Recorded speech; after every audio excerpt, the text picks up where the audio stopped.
Good morning, good afternoon, and good evening to all of you. It is my privilege to welcome Honorable Prime Minister of India, Shri Narendra Modi, to Infinity Forum 2.0. Sir, your presence has always been a source of inspiration to all of us at GIFT IFSC. I also welcome the Honorable Chief Minister of Gujarat, Shri Bhupendra Patel, who has steadfastly supported GIFT and IFSCA in all its endeavors. I also extend a warm welcome to leaders from the business world, your excellencies from foreign missions in India, ambassadors from Indian missions abroad, finance sector professionals, non-resident Indians, persons of Indian origin, and participants from India and the rest of the world. In November 2021, Honorable Prime Minister had inaugurated the first edition of Infinity Forum. The event resulted in the launch of the regulated framework for fintech entities and the fintech incentive scheme. We have till date received over 100 applications from 13 jurisdictions, admitted 37 entities into the IFSCA sandboxes, and also authorized 6 entities to commence operations. Guided by the vision of the Honorable Prime Minister of India, we have structured Infinity Forum 2.0 as a thought leadership forum on GIFT IFSC's role in Viksit Bharat 2047, that is, transforming India into a developed nation by 2047. Consequently, the overall theme of this year's event is GIFT IFSC, the nerve center for new age global financial services. The day-long event includes panels on new age financial services aimed at Viksit Bharat 2047, green financial stack to enable achievement of net zero goals, and the financial services for the longevity economy. We hope to generate significant ideas that can turn into action. I once again extend a warm welcome to the Honorable Prime Minister of India. Sir, your address will certainly inspire and motivate all of us. I now invite Honorable Chief Minister of Gujarat, Shri Bhupendra Patel, to deliver his welcome remarks. Thank you. Jai Hind.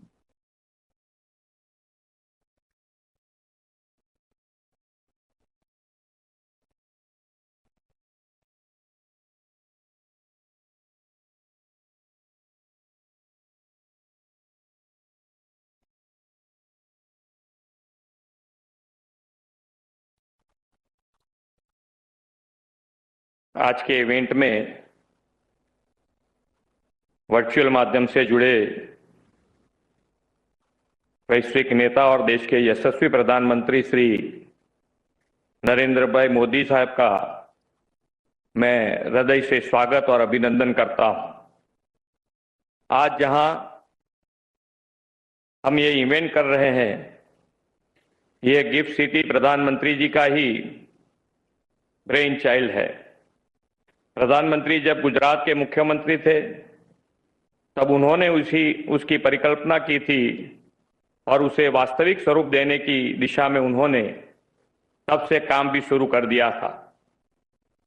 लेकिन जब वे प्रधानमंत्री बने तो उनके नेतृत्व में यह gift city financial activities के लिए देश के और दुनिया में सेंटर ऑफ अट्रैक्शन बन गया है।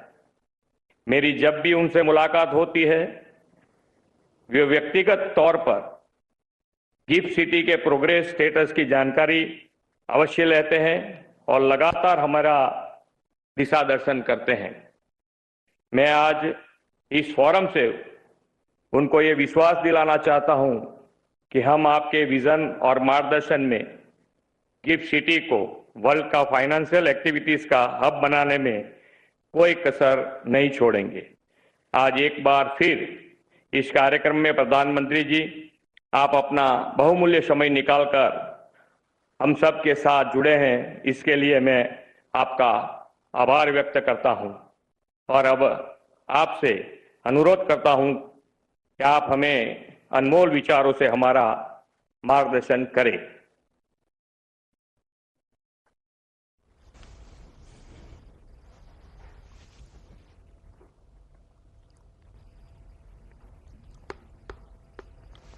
नमस्कार।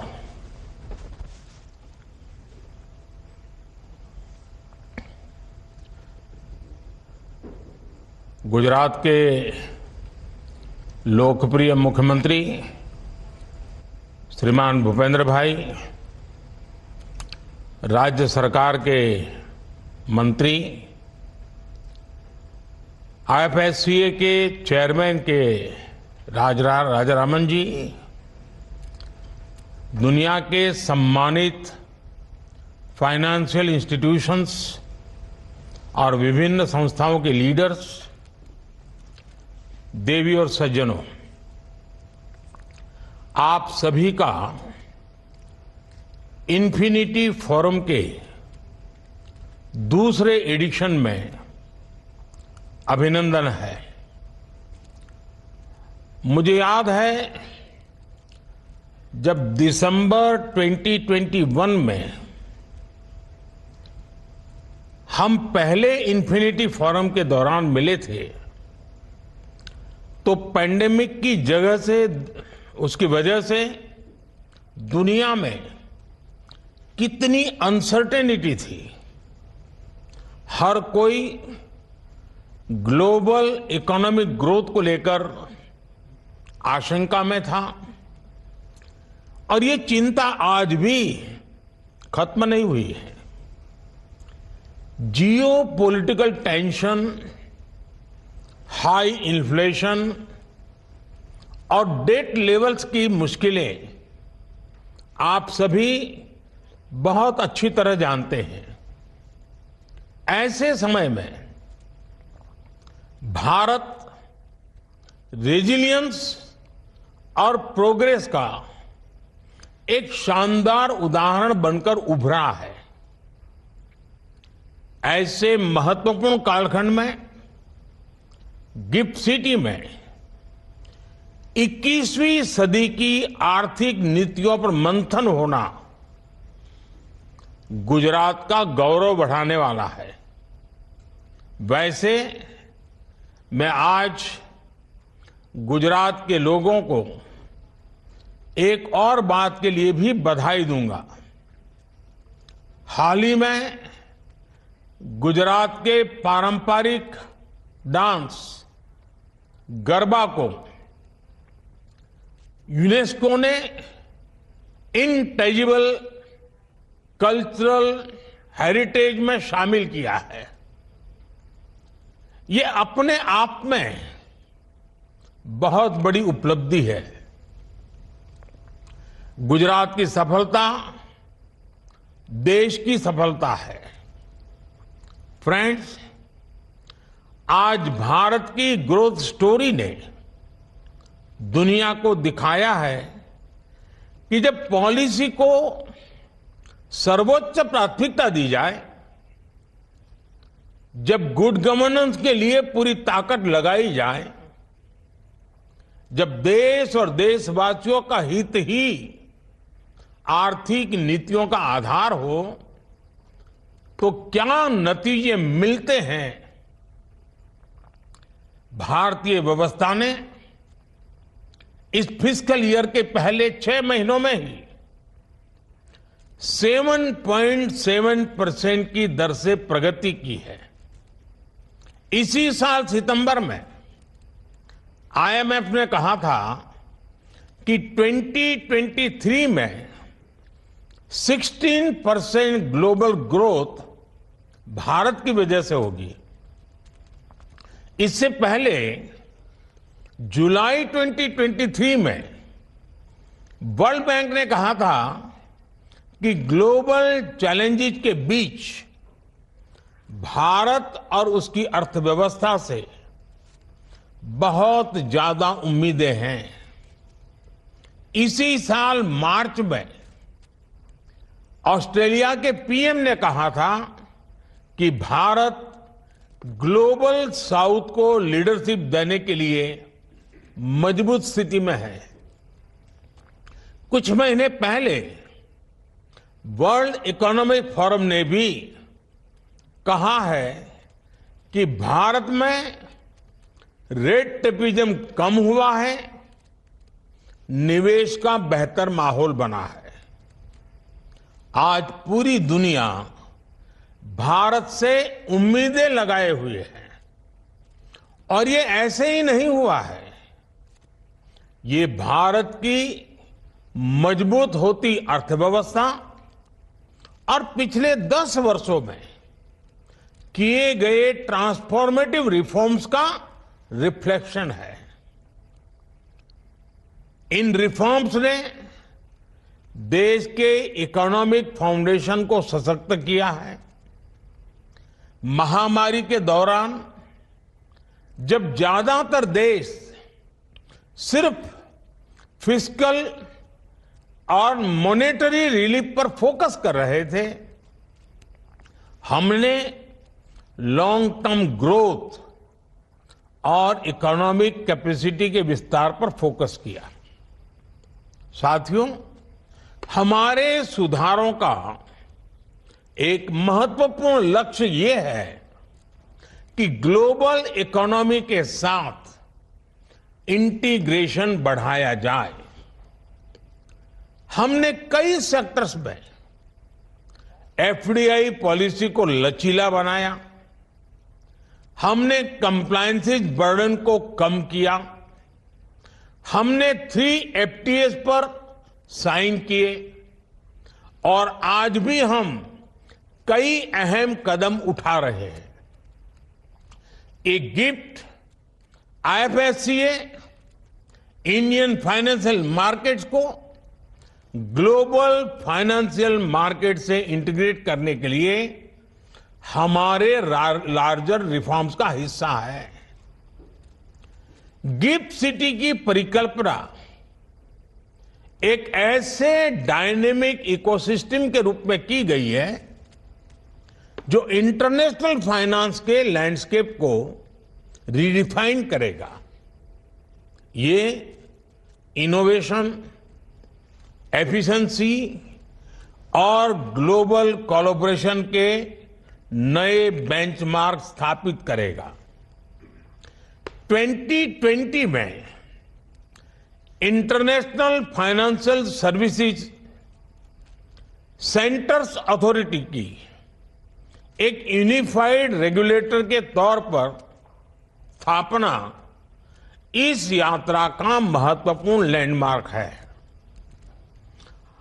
आर्थिक उथल-पुथल के इस मुश्किल कालखंड में भी IFSCA ने 27 रेगुलेशंस और 10 से अधिक फ्रेमवर्क्स बनाए हैं। इससे इन्वेस्टमेंट के भी नए रास्ते खुले हैं। आपको ये जानकर खुशी होगी कि इन्फिनिटी फोरम के पहले एडिशन में आपने जो सुझाव दिए थे, उनके आधार पर कई इनिशिएटिव शुरू हुए हैं। जैसे अप्रैल 2022 में IFSCA ने फंड मैनेजमेंट एक्टिविटीज को गवर्न करने के लिए एक कॉम्प्रिहेंसिव फ्रेमवर्क नोटिफाई किया। आज IFSCA के साथ 80 फंड मैनेजमेंट संस्थाएं रजिस्टर्ड है, जिन्होंने $24 बिलियन से अधिक के फंड सेटअप किए हैं। ये 2 लीडिंग इंटरनेशनल यूनिवर्सिटी ने 2024 से गिफ्ट IFSC में अपने कोर्सेज शुरू करने के लिए अप्रूवल लिए हैं। एयरक्राफ्ट लीजिंग का फ्रेमवर्क IFSCA ने मई 22 में जारी किया था। आज IFSCA के साथ 26 इकाइयों ने ऑपरेशन शुरू कर दिए हैं। साथियों, पहले एडिशन की जोरदार सफलता आपके सुझावों पर इतना काम होने के बाद अब सवाल है कि आगे क्या? क्या गिफ्ट IFSC का दायरा इतना ही रहेगा? तो मेरा जवाब होगा नहीं। सरकार गिफ्ट IFSCA को ट्रेडिशनल फाइनेंस और वेंचर से आगे ले जाना चाहती है। हम गिफ्ट सिटी को new age global financial and technology services का ग्लोबल नर्व सेंटर बनाना चाहते हैं। मुझे विश्वास है गिफ्ट सिटी के प्रोडक्ट्स और सर्विसेज विश्व के सामने खड़ी चुनौतियों का समाधान करने में मदद करेंगे और इसमें आप सभी स्टेक होल्डर्स की बहुत बड़ी भूमिका है। साथियों, आज विश्व के सामने खड़ी सबसे बड़ी चुनौतियों में से एक है क्लाइमेट चेंज। विश्व की सबसे बड़ी अर्थव्यवस्थाओं में से एक होने के कारण भारत भी इन चिंताओं को कम नहीं आंकता है, उसको लेकर के हम सचेत भी हैं। कुछ दिन पहले ही कोप समिट में भी भारत ने नए कमिटमेंट विश्व के सामने रखे हैं। भारत और दुनिया के ग्लोबल टारगेट्स को अचीव करने के लिए हमें कॉस्ट इफेक्टिव फाइनेंस की पर्याप्त उपलब्धता सुनिश्चित करनी होगी। G20 प्रेसिडेंसी के दौरान हमारी एक प्रायोरिटी ये भी थी कि ग्लोबल ग्रोथ और स्टेबिलिटी सुनिश्चित करने के लिए सभी सस्टेनेबल फाइनेंस की जरूरत को समझ सकें। इससे ग्रीनर, रेजिलिएंट और इंक्लूसिव सोसाइटीज एंड इकोनॉमीज की दिशा में ट्रांजिशन को बढ़ावा मिलेगा। कुछ एस्टिमेट्स के अनुसार भारत को भी 2070 तक नेट जीरो टारगेट हासिल करने के लिए कम से कम $10 ट्रिलियन की जरूरत होगी।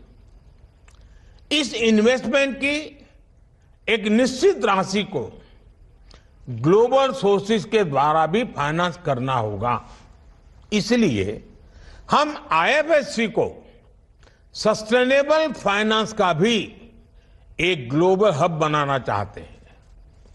भारत को एक लो कार्बन इकोनॉमी बनाने के लिए जरूरी ग्रीन कैपिटल फ्लो के लिए गिफ्ट आईएफएससी एक एफिशिएंट चैनल है। Green bonds, sustainable bonds, sustainability linked bonds जैसे फाइनेंशियल प्रोडक्ट्स का विकास होने से पूरी दुनिया की राह और आसान होगी। आप जानते हैं कि भारत ने COP28 में एक प्रो प्लैनेट इनिशिएटिव के तौर पर ग्लोबल ग्रीन क्रेडिट इनिशिएटिव का ऐलान किया है। मैं चाहूंगा कि यहां मौजूद सभी अनुभवी लोग ग्रीन क्रेडिट के लिए एक मार्केट मैकेनिज्म डेवलप करने पर अपने आइडिया जरूर दें। साथियों, भारत आज विश्व के फास्टेस्ट ग्रोइंग फिनटेक मार्केट में से एक है। फिनटेक में भारत की ताकत गिफ्ट आईएफएससी के विजन से जुड़ी है, जिसके कारण ये स्थान फिनटेक का एक उभरता हुआ केंद्र बन रहा है। 2022 में आईएफएससीए ने फिनटेक के लिए एक प्रोग्रेसिव रेगुलेटरी फ्रेमवर्क जारी किया था। इनोवेशन और एंटरप्रेन्योरशिप को बढ़ावा देने के लिए आईएफएससीए में एक फिनटेक इनिशिएटिव स्कीम भी है, जो इंडियन और फॉरेन फिनटेक्स को ग्रांट देता है। गिफ्ट सिटी में दुनिया के लिए ग्लोबल फिनटेक वर्ल्ड का गेटवे और फिनटेक लेबोरेटरी बनने की क्षमता है। मेरा आप सभी से आग्रह है कि इसका ज्यादा से ज्यादा लाभ उठाएं। साथियों, अपनी स्थापना के कुछ वर्षों के अंदर गिफ्ट आईएफएससी जिस तरह ग्लोबल कैपिटल फ्लो का प्रोमिनेंट गेटवे बन गया है, वो अपने आप में अध्ययन का विषय है। गिफ्ट सिटी ने एक यूनिक ट्राई सिटी कंसेप्ट को डेवलप किया है। ऐतिहासिक शहर अहमदाबाद और राजधानी गांधीनगर के बीच स्थित गिफ्ट सिटी की कनेक्टिविटी एक्सेप्शनल है। गिफ्ट आईएफएससी का कटिंग एज डिजिटल इंफ्रास्ट्रक्चर एक ऐसा प्लेटफॉर्म देता है जिससे बिजनेस की स्पीड और एफिशिएंसी बढ़ जाती है। इसकी ग्लोबल कनेक्टिविटी के बारे में आप भली भांति जानते हैं। गिफ्ट आईएफएससी एक ऐसा मैनेजमेंट बनकर उभरा है जिससे फाइनेंशियल और टेक्नोलॉजी वर्ल्ड के सबसे बिगेस्ट माइंड इसकी ओर अट्रैक्ट होते हैं। आज आईएफएससी में 580 ऑपरेशनल एंटिटीज हैं, 3 एक्सचेंजेस जिसमें इंटरनेशनल बुलियन एक्सचेंज भी शामिल है, 25 बैंक्स जिसमें 9 फॉरेन बैंक शामिल है, 29 insurance entities, 2 foreign universities, 50 plus professional services providers जिनमें कंसल्टिंग फर्म्स हैं, लॉ फर्म्स हैं, सीए फर्म शामिल हैं।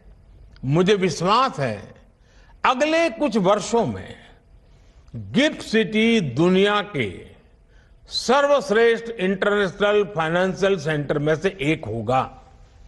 साथियों, भारत एक ऐसा देश है जहां गहरे लोकतांत्रिक मूल्य है और ट्रेड एंड कॉमर्स की ऐतिहासिक परंपरा है। भारत में हर इन्वेस्टर या कंपनी के लिए most diverse range of opportunities मौजूद है। गिफ्ट को लेकर हमारा विजन भारत की ग्रोथ स्टोरी से जुड़ा है। मैं आपके सामने कुछ एग्जाम्पल्स रखता हूं। आज 4 लाख एयर पैसेंजर्स हर रोज यात्रा कर रहे हैं।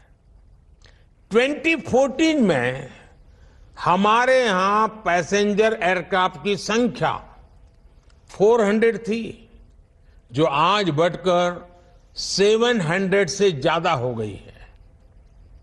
पिछले 9 वर्षों में भारत में एयरपोर्ट्स की संख्या 2 गुनी हो चुकी है। आने वाले वर्षों में हमारी एयरलाइंस करीब 1000 एयरक्राफ्ट खरीदने जा रही है। इन परिस्थितियों में गिफ्ट सिटी द्वारा एयरक्राफ्ट लेजर्स को कई तरह की सुविधाएं देना बहुत ही रिमार्केबल है। भारत के वाटर रूट से माल की आवाजाही तो बढ़ ही रही है, जहाजों की संख्या भी बढ़ने जा रही है। आईएफसीए का शिप लीजिंग फ्रेमवर्क इस ट्रेंड का पूरा फायदा उठाने का अवसर दे रहा है। इसी तरह भारत का strong IT talent, data protection laws और गिफ्ट का डाटा एम्बेसी इनिशिएटिव्स सभी देशों और बिजनेसेस को डिजिटल कनेक्टिविटी की सिक्योर फैसिलिटी देता है। भारत के युवा टैलेंट की बदौलत हम सभी बड़ी कंपनियों के ग्लोबल कैपेबिलिटी सेंटर्स का बेस बन गए हैं। साथियों, अगले कुछ वर्षों में भारत दुनिया की तीसरी सबसे बड़ी अर्थव्यवस्था और 2047 तक भारत विकसित देश बन जाएगा। New forms of capital, digital technologies और एज फाइनेंशियल सर्विसेज इस यात्रा में महत्वपूर्ण भूमिका निभाएंगे। अपने efficient regulations, plug and play infrastructure, large Indian hinterland economy तक पहुंच, बेनिफिशियल कॉस्ट ऑफ ऑपरेशंस और टैलेंट एडवांटेज की वजह से गिफ्ट सिटी ऐसे अवसर तैयार कर रहा है जिसकी कोई बराबरी नहीं कर सकता। आइए गिफ्ट आईएफएससी के साथ मिलकर ग्लोबल ड्रीम्स को पूरा करने के लिए दिशा में हम मिलकर के आगे बढ़े। बहुत जल्द ही vibrant Gujarat global investor summit भी होने जा रहा है। मैं उसके लिए भी सभी इन्वेस्टर्स को निमंत्रित करता हूं और आपके इन प्रयासों को अनेक अनेक शुभकामनाएं देता हूं। आइए हम मिलकर दुनिया के गंभीर मुद्दों का समाधान खोजने की दिशा में इनोवेटिव आइडियाज को एक्सप्लोर करें और उसे आगे बढ़ाएं। बहुत बहुत धन्यवाद।